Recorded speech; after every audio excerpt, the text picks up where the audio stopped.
সাথে মানে আপনারা সবসময় জামায়াতকে ব্যবহার করেছেন, জামায়াতের শক্তিটাকে নিজেদের মধ্যে আপত্ত করেছেন, রাজপথে আপনারা থাকতে চান নাই, আপনারা বসে বসে চা খেয়েছেন, এয়ার কন্ডিশন রুমে সুন্দর কাপড় চোপড় পরে থেকেছেন।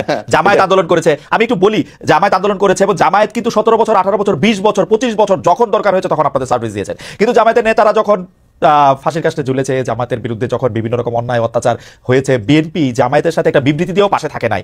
এখন বিএনপি কি এইটা কি মনে করে যে বিএনপি আসলে প্রথমে হলো আপনার বক্তব্য প্রথমটাকে আমি ধরছি যে এটা ঠিক না, যে বিএনপি 17 বছর আন্দোলন সংগ্রাম গুম খুনের শিকার সবচেয়ে বেশি হয়েছে, জামাতের কয়েক শীর্ষ নেতাদের ফাঁসি হয়েছে। আপনি একটা উদাহরণ দেখেন, 28 তারিখে যখন সর্বশেষ 28 অক্টোবর যখন আমাদের উপর যে ভীষণ ক্র্যাকডাউন হলো, আমাদের জনসমাবেশকে ভণ্ড করে দিল, তখন কিন্তু জামাত ইসলাম যুগপথভাবে আমাদের সাথে ওইখানে একটা আন্দোলন করেছে। বেয়াদবি না নিলে একটা ছোট্ট রসিকতা করব। হেলাল ভাই বেয়াদবি না নিলে একটা ছোট্ট রসিকতা করব। আমরা 90 এর ঢাকা বিশ্ববিদ্যালয়ের ছাত্র, আপনি আমাদের নেতা, মানে আপনি যেটাকে ক্র্যাকডাউন বলতেছেন 28 অক্টোবর, এর থেকে বড় বড় ঘটনায় তো আপনি চায়ের কাপটাও নামায় রাখেন নাই টেবিলের উপর।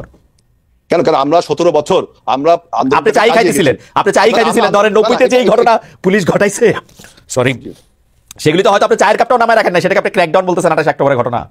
28 অক্টোবরে আমি বলছি যে আমাদের উপরে যে পরিমাণ ক্র্যাকডাউনটা হলো এবং তার আগেও আপনারা 17 বছর ব্যাপী এই সরকারের বিরুদ্ধে কখনো আমরা থেমে থাকিনি, অবিরাম ভাবে আমরা আন্দোলন সংগ্রাম চালিয়ে গেছি। আমাদের গুম খুন কত হয়েছে দেখেন, এই আপনার লাস্টে যে 34 দিনের যে আন্দোলন এই সরকার পতন হলো, সেখানেও আমাদের প্রায় 150 নেতাকর্মীকে হত্যা করা হয়েছে এবং এ পর্যন্ত আমাদের বিএনপির 29 লাখ নেতাকর্মীর নামে আপনার মিথ্যা মামলা দেওয়া হয়েছে। কত ইলিয়াস আলীর মতো একজন ছাত্র নেতাকে গুম করেছে, চৌধুরী আলমকে গুম করেছে, কত লোককে গুম করেছে, খুন করেছে।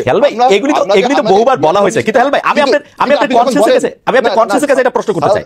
আমি আপনার কনসেন্সাসের কাছে আপনি বলেন যে চায়ের কাপ, আমরা যখন আমরা এসি রুমে ছিলাম তখন প্রতিবাদটা করি যে আমরা 17 বছর আন্দোলন সংগ্রাম করলাম, ঘর ছাড়া বাড়ি ছাড়া হলাম। আপনি যদি এখন এটা বলেন, আর আমাদের অন্য রাজনৈতিক দল তারাও আমাদের সাথে যুগপৎ আন্দোলন করেছে, আমি কাউকে খাটো করে বলছি না, আমি কাউকে খাটো করছি না, কিন্তু 17 বছরে আমাদের এই আত্মত্যাগকে, আমাদের দলের উপর যে পরিমাণ অত্যাচার করা হয়েছে, আমাদের দলকে ধ্বংস করবে জন্য আমাদের নেতার, আমাদের নেত্রী এবং খালেদা জিয়া, যিনি আপনার আজকে বাংলাদেশের ইউনিটির প্রতীক, তার বিরুদ্ধে 33টা মামলা দেওয়া হয়েছে আমাদের, এবং তাকে 7 বছর জেলে রাখা হয়েছে।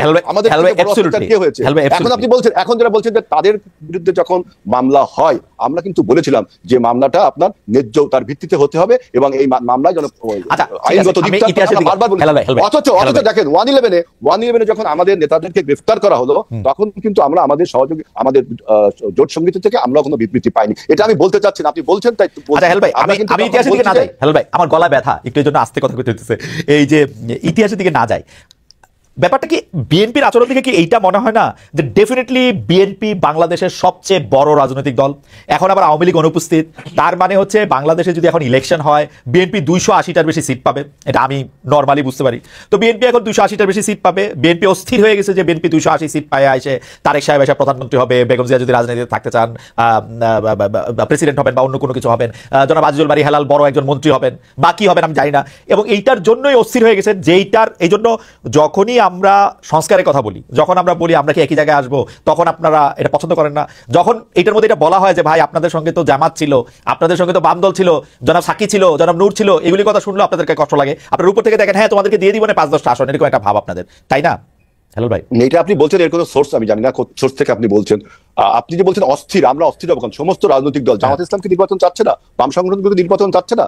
আর আমরা রাজনৈতিক অভিজ্ঞতা থেকে বলছি যে আপনি 111-এর সময় আপনি দেখেন যেই সরকারটা 2 বছর অন্যায়ভাবে ক্ষমতায় থাকলো, 3 মাসের সরকার 2 বছর থাকলো, সেই 2 বছর থাকার ফলে যে 17 বছরের একটা ফ্যাসিবাদ তৈরি হয়েছিল, সেই 17 বছরের ফ্যাসিবাদকে তাড়াতে কত রক্ত এবং সংগ্রামের প্রয়োজন হলো। আবার কি আমরা দেখতে পাচ্ছি যে আবারও যদি এরকম, এই সরকারের মেয়াদ এখন অনিশ্চিত, আপনারা যদি এরকম, এবং এই সরকারের মধ্যে আপনার 111-এর কুশীলবরা কিন্তু রয়ে গেছে এবং ফ্যাসিবাদের কুশীলবরা রয়ে গেছে, এখন তারা আপনার তাদের মেয়াদটাও এখন পরিষ্কার করে বলছে না। সুতরাং আবারও কি খুব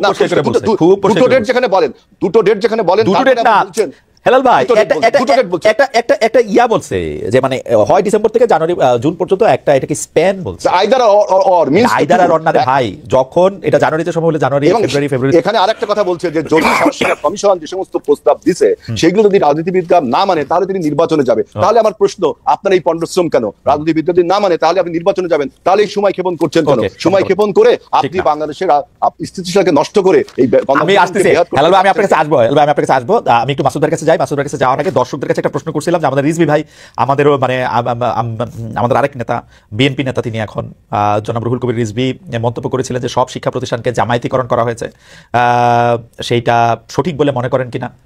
শতকরা 41% মনে করেন যে হ্যাঁ সেটা সঠিক, শতকরা 59% দর্শক মনে করেন যেটা সঠিক না। 61,000 দর্শক এর মধ্যে ভোট দিয়েছেন। ইন্টারেস্টিং। আমি জনাব শফিকুল ইসলাম মাসুদ আপনার কাছে সরাসরি যেতে চাই যে বর্তমান উপদেষ্টাদের মধ্যে মাসুদ ভাই কতজন আপনাদের লোক?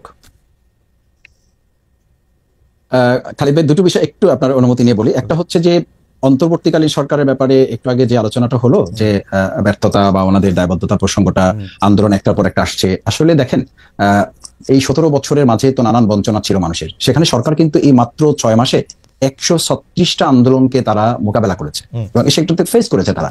দ্বিতীয় হচ্ছে যে যেটা বলা হচ্ছে যে একদল ভারতে পালিয়েছে আর একদল পরাজিত হয়েছে। এখন যদি আমরা এটা জনগণের কথা যদি বলি, যে জনগণ তো এখন এটাও বলে যে একদল তো এখনো লন্ডনে আছে এবং আর একদল তো এখন এই দেশে বসে তারা ভারতের কোলে এতটা ঢলে পড়েছে যে বিগত 17 বছরের সরকার যা যা বলেছে এখন তারা ঠিক সেই কথাগুলোই, জামাতিকরণ হয়ে গেছে, আবুল বারাকাত সাহেব যেভাবে বলতেন, ব্যাংক জামাতিকরণ হয়ে গেছে, শিক্ষা প্রতিষ্ঠান জামাতিকরণ হয়ে গেছে। সৎ, যোগ্য, দক্ষ মানুষ যদি কোথাও বসে, সে যদি জামাত হয়, তাহলে দেশের 18 কোটি মানুষ জামাত। সেই কথা তো 24-এর আন্দোলনে আমাদের মা বোনেরা, ভাইয়েরা, ছাত্র জনতা তো এই কথা বলেই তো ফ্যাসিস্টদের সামনে বুক পেতে দিয়েছে। যদি আমি এটার কারণে যদি আমি জামাত হই, আমার কাছে মাসুদ ভাই, আমার কাছে মাসুদ ভাই জামাতিকরণ, মাসুদ ভাই আমি একটু বলি, একটু বলে রাখি আমাদের একই কথার কারণে আমরা একটু অবস্থাটা বলে রাখি। জামায়াতিকরণ হইলে কিন্তু আমাদের কোনো সমস্যা নাই, জামায়াতিকরণ হোক, পুরা বাংলাদেশ জামায়াতের গাইডবুক দিয়ে চলুক, এটা আরো ভালো। কিন্তু সেইটা জনগণের ম্যান্ডেট নিয়ে আইসা করা উচিত না। আপনাদেরই তো ভোটের জন্য অস্থিরতা থাকা উচিত। এটা তো আমরা বলছি না, এটা বলছি যে কেউ কেউ যখন এটা বলেন তখন তো এটা দুর্ভাগ্যজনক, এটা দুঃখজনক না। আর আপনি যে কোশ্চেন করেছেন, এই অন্তর্বর্তীকালীন সরকারের কোনো একজন উপদেষ্টাও তো কোনো দলের হওয়ার কোনো সুযোগ নেই। এটা তো জনগণের সরকার, জনগণের অন্তর্বর্তীকালীন সরকার। কোনো দল থেকে এটা তো নামই বলা হয় না, এটা তো নামই বলা হয়েছে নির্দলীয় অন্তর্বর্তীকালীন সরকার। না, এই পছন্দ অপছন্দের প্রশ্নটা তো আপনি আইডেন্টিফাই করতে পারবেন না। পছন্দ অপছন্দটা ডিপেন্ড করবে যে তিনি সততার সাথে, দেশপ্রেমের সাথে কাজ করতে গিয়ে যদি হেলাল ভাইয়ের সাথে মিলে যায়, তিনি হেলাল ভাইয়ের মানুষ। তিনি যদি আপনার সাথে মিলে যায়, আপনার মানুষ। তিনি যদি আমার সাথে মিলে যান, আমার মানুষ। যদি সেটা 18 কোটি মানুষের সাথে মিলে যায়, তিনি 18 কোটি মানুষ। আপনার সাথে তো বুদ্ধি দিয়ে মাসুদ ভাই, আপনার সাথে তো কোনো ব্যক্তির হবে না। মাসুদ ভাই, এটা করাটা তো ঠিক হবে না। আপনার সাথে কেউ বলতে পারবে না, এটা বলাটাও ঠিক হবে না। মাসুদ ভাই, আপনার সাথে তো বুদ্ধি দিয়ে, কথা দিয়ে কোনটাতেই পারবে না। না, সরল করে বলি যে মাসুদ ভাই, আপনারা যখন আর্মি আপনাদেরকে ডাকছিল, তখন কি আপনাদেরকে কোনো উপদেষ্টাদের নাম দিতে বলছিল যে 5 জন যারা দেশ চালাবে তাদের মধ্যে থেকে 5 জনের কথা বলেন? সেটা শুধু আমাদের না, সেটা সব দলের। আপনাদেরকে ডাকছিল? আমি যেটুকু জানি যে অলমোস্ট সব দলের কাছ থেকেই তারা পরামর্শ প্রস্তাবনা নিয়েছেন।